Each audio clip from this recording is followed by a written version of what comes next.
All right. I showed this a long time ago, but you could go back and look at my old videos, but I know some people don't. So I wanted to come in here and show it again since I have so many texters saying how they watched the Long trailer and Lucy was their favorite. So I thought, okay, I'm going to come in here and show all of this. Now, none of this is worth much because it's new stuff, not stuff purchased in the day. If our mothers had purchased stuff when Lucy was on camera back in the day, that's what would be worth it. So I do know that. I have a few other things. Here's a Harry Potter doll. I don't even like Harry Potter, but I got it for just having it in the collection. Okay, this new sign I got, I'm going to hang it right up here.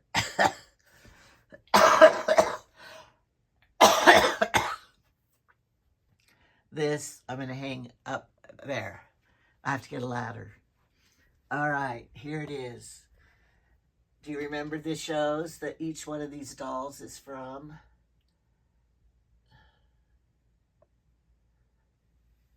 The Ricky, but I couldn't afford to buy the Lucy Santa one because it was too much money.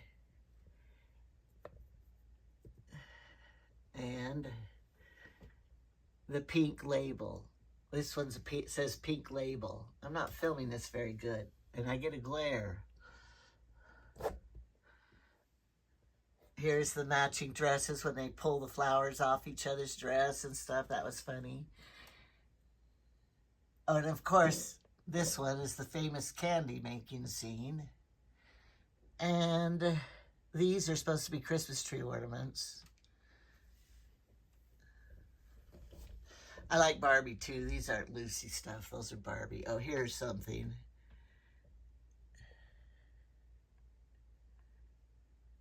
Here's some of my Trump. I have the talking doll when he was in that show. You're Fired. I don't remember the name of the show, but anyway, I know you guys do. Yes, I have all the Trump stuff, and I have Biden stuff too.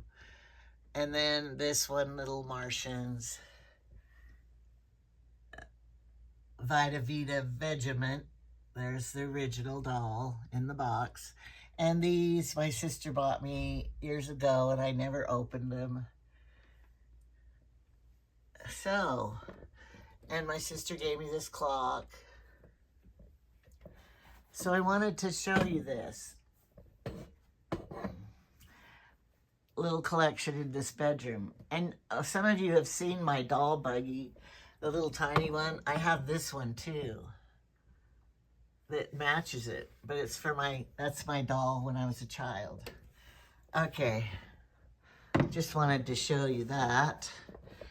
And now I'm going to come in here for a morning talk show. I might hang my disco ball in the Barbie room. We call it the Barbie pink room. All right, now I'm going to sit right here and come around. It's kind of early for me. 10:30 for my morning dog show today. I drink this every morning. It's my hot chocolate Slim Fast in my cup, stirring cup.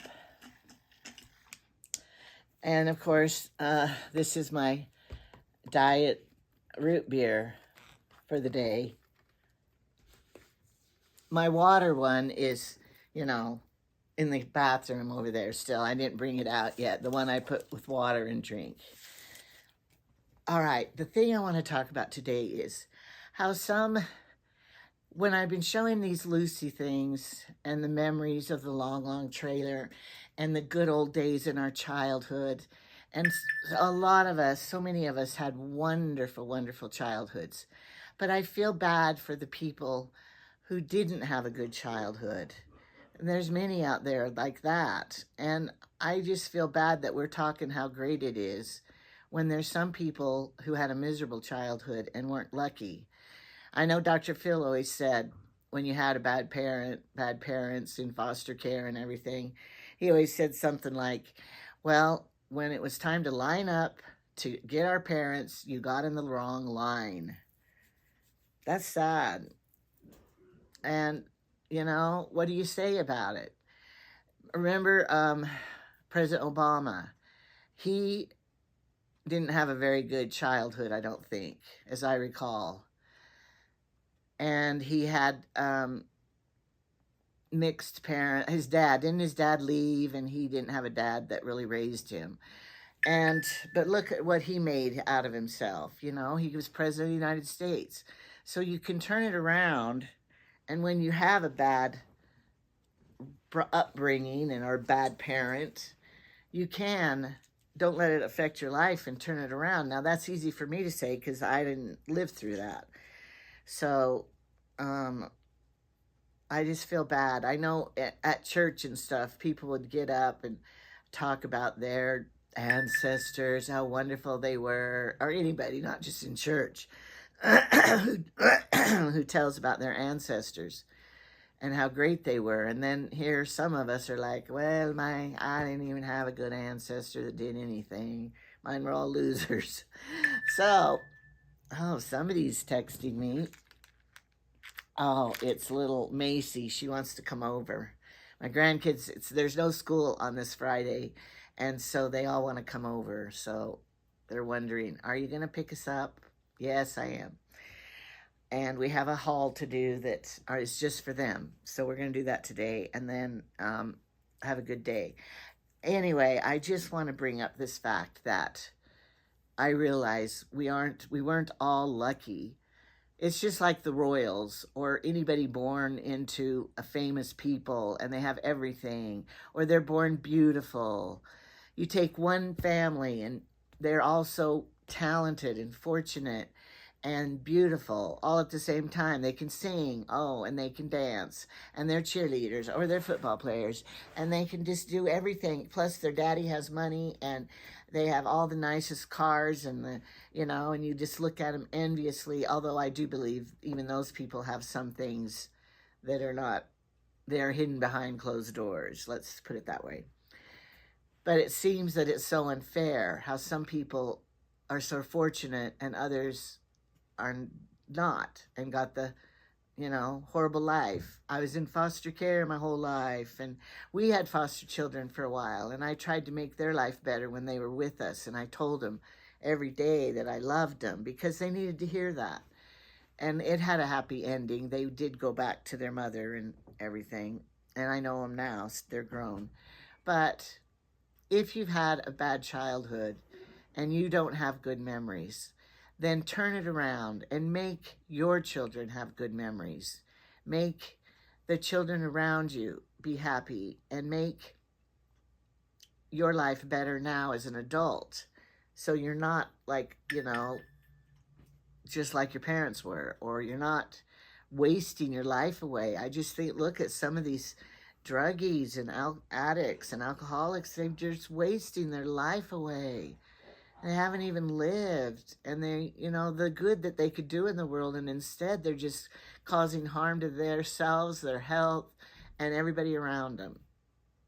And I really think, I don't want to talk about alcoholics because I don't have a perspective. I've lived with them, but I have never had an addiction like that. So I hate to speak about it. I think I have a bit of a cold. So I can't speak of it as I know what it's like to be addicted to something. I don't know if I ever was. Maybe Temu. I was addicted to Temu. But, so I can't speak for it. But I oftentimes think, living with an alcoholic, how self-centered they are. And I know my one son went to a rehab. And I had a nephew go to a rehab. And I've known many people go to rehabs. And I forgot to comb my hair. This is how I slept with my hair. Now you know. Now you know. But those rehabs, the first thing they want to do is find the reason why. So they blame the mother.